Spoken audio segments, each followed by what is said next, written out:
चरणम कमलम द्वारकाधीशम पार्थामुखा उवाच निर्गुणम साकारम निराकारः तस्मै श्री गुरुवे नमः। सत्संगत जी, इस विशाल प्रांगण में आए हुए सभी संत जन भक्तजन महापुरुषों के चरणों में दास का प्यार भरा धन निरंकार स्वीकार हो। सत्संगत जी, काफ़ी समय से संतजन भक्तजन महापुरुषों ने सुंदर गीत एवं विचार के द्वारा इस प्रभु परमात्मा एवं समय के सद्गुरु का गुणगान किया। सत्संगत जी, उसमें से दास कुछ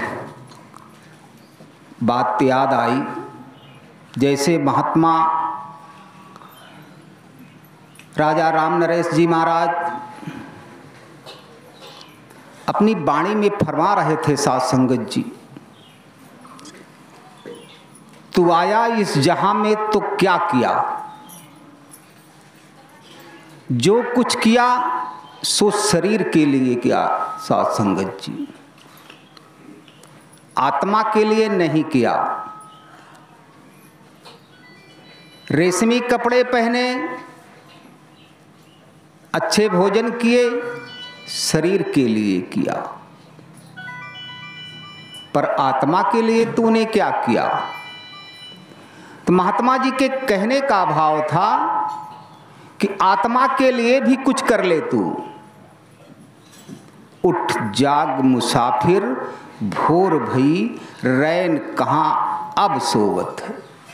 अर्थात महात्मा जी के कहने का भाव था कि जगाने वाला आया है और जाग जा, तू आत्मा के लिए कुछ कर ले। अर्थात तू अपने आप को शरीर समझ बैठा है, तू शरीर नहीं है, तू प्रभु परमात्मा का अंश है। साध संगत जी, बाबा जी अपने विचार में फरमा रहे थे मुंबई समागम में एक बार कि जब ये आनंद और परमानंद है निर्गुण निराकार प्रभु परमात्मा, तो इसका अंश भी आनंदमय है। साध संगत जी, अर्थात भेद नहीं है, आत्मा और परमात्मा में कोई भेद नहीं है। साध संगत जी, भेद तब नहीं है साध संगत जी, कब? जब समय के सद्गुरु से नाता जोड़कर इस अविनाशी स्वरूप को जान लेंगे, तब भेद नहीं है। साध संगत जी, नहीं तो फिर भेद ही भेद है। दास बचपन में सुना करता था कि बैतरणी नदी पार करना होगा। साध संगत जी, जैसे अभी ये पितृपक्ष का महीना चल रहा है, पखवाड़ा, अनेक पिंडदान किए जा रहे हैं। साध संगत जी, दास को एक बात याद आई।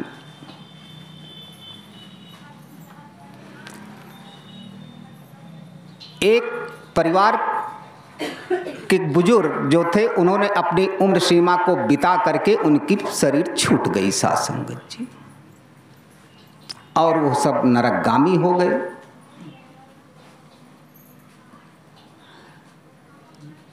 खूब चिल्ला रहे थे। साध संगत जी,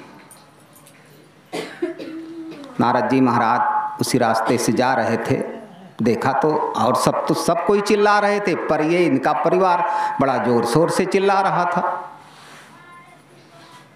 तो जाकर के पूछा कि अरे भाई, सब चिल्ला रहे लेकिन आप लोग तो बहुत चिल्ला रहे हो, जैसे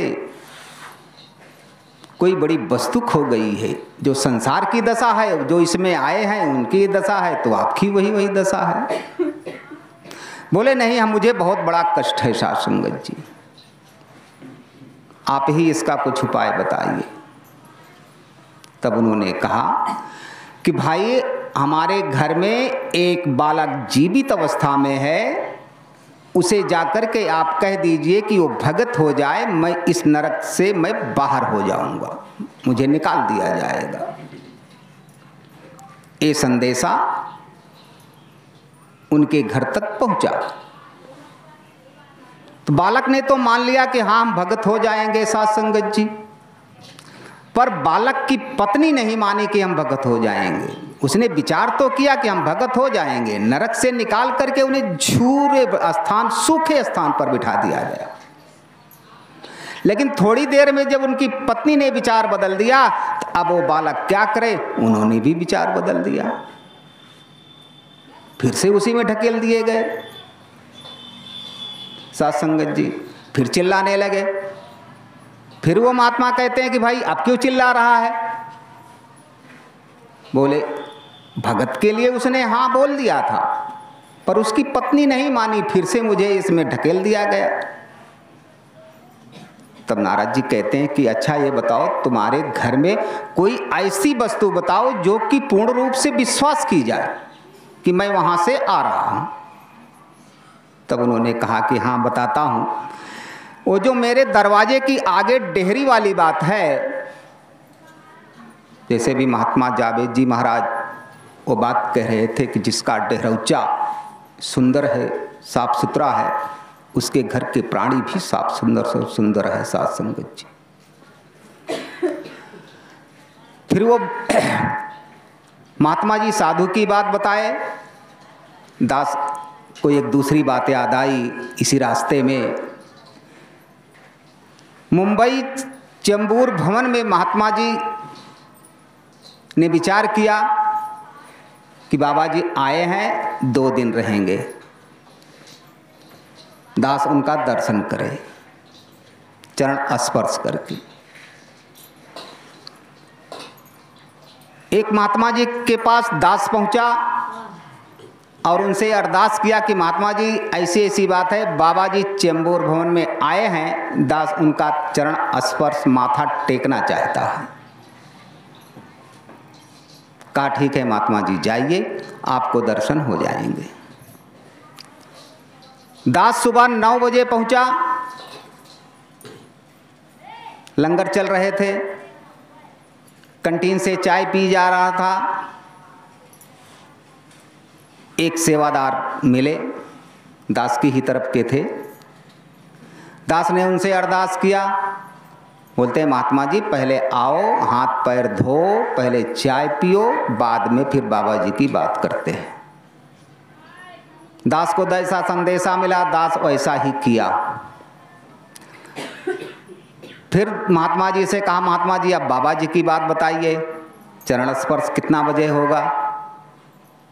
तो महात्मा जी ने कहा कि भाई साहब आपको चरण स्पर्श 2:30 बजे रात को होगा। दास मुस्कुराया, कहा धन्य हो सदगुरु, कम से कम 2:30 बजे रात को तू अपना चरण स्पर्श देगा। दास रूम पर नहीं जाएगा, आज इसी भवन पर ही आराम करेगा। थोड़ी देर के बाद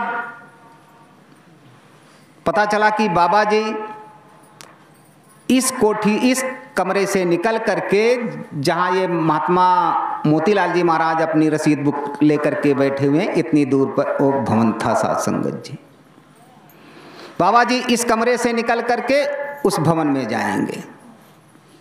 भीड़ लगी थी साथ संगत जी, सेवादार लगे हुए थे। एक किशोरावस्था का 10 बरस के अंदर का बच्चा वो रास्ते में बैठ गया। साथ संगत जी बोलता है बाबा जी इस रास्ते से उस घर में जाएंगे और मैं बाबा जी का चरण स्पर्श करूंगा।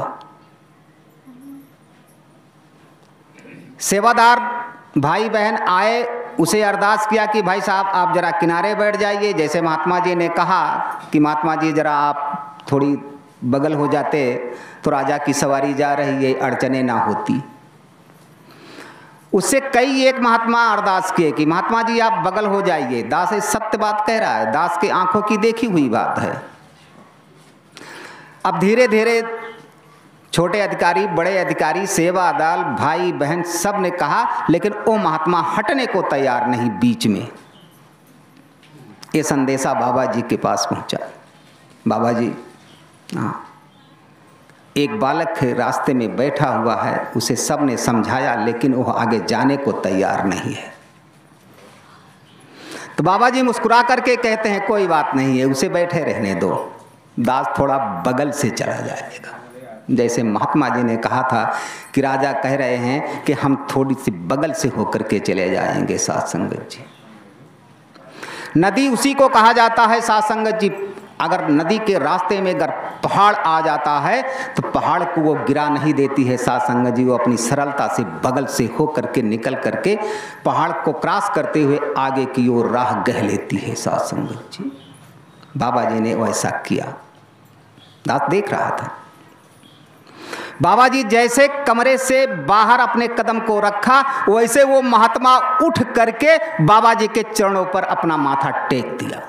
बाबा जी ने उसे उठा करके उसके सर पर हाथ फेरा और कहते हैं कैसे हो भाई। तब वो हंस करके कहता है बाबा जी मैं बहुत खुश हूँ, बहुत खुश हूँ, इतना खुश हूँ जैसे एक नन्हा मुन्ना बच्चा अपनी माँ की गोदी में खेल रहा होता है।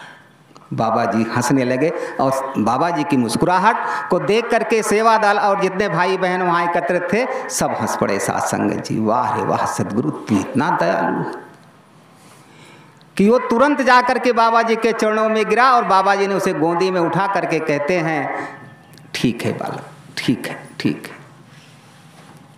दास पहला दर्शन हुआ।